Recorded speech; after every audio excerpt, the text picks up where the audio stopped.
Assalamualaikum warahmatullahi wabarakatuh. Sugeng enjang adik-adik, pripun kabare? Mugi-mugi saestanten nggih.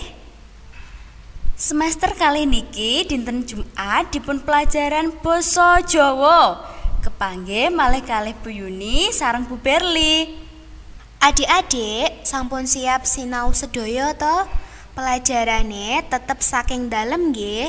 Sinaune tetep didampingi bapak kalian ibu. Saiki dibuka bukune bab 4 tentang budi pekerti.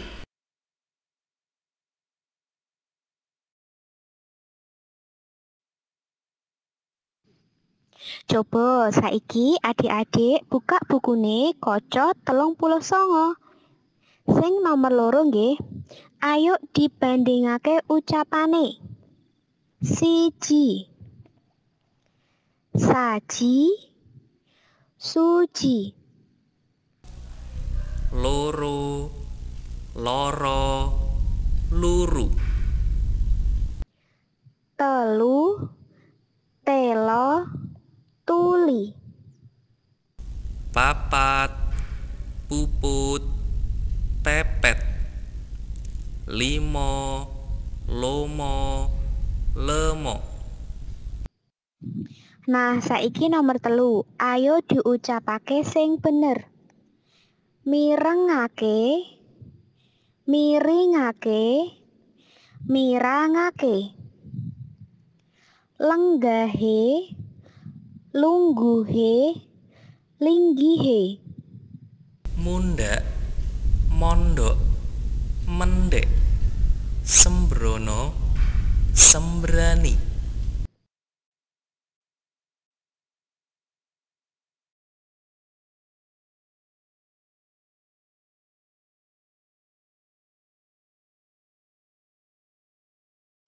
Saiki dibuka kaca 41 sing nomor 6. Gatekno tegese tembung-tembung iki. Astane kuwi tegese tangane. Sedeku kuwi tegese sedakep tangane ing meja. Mirengake kuwi tegese ngrungokake. Guru tegese wong mulang. Menawa tegese yen. Didangu tegese ditakoni.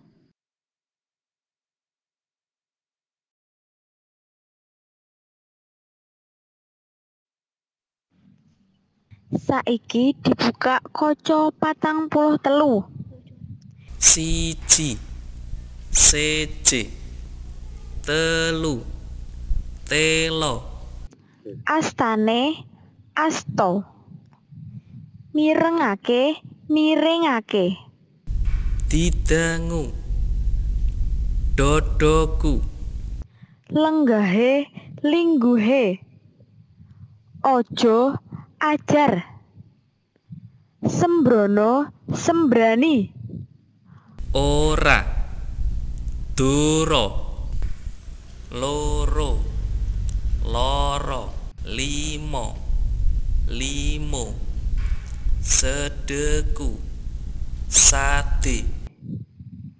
Menawa menawi.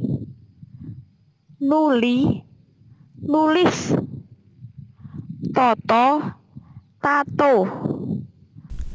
Podo, podo, mundhak, wadon. Bisa pisan.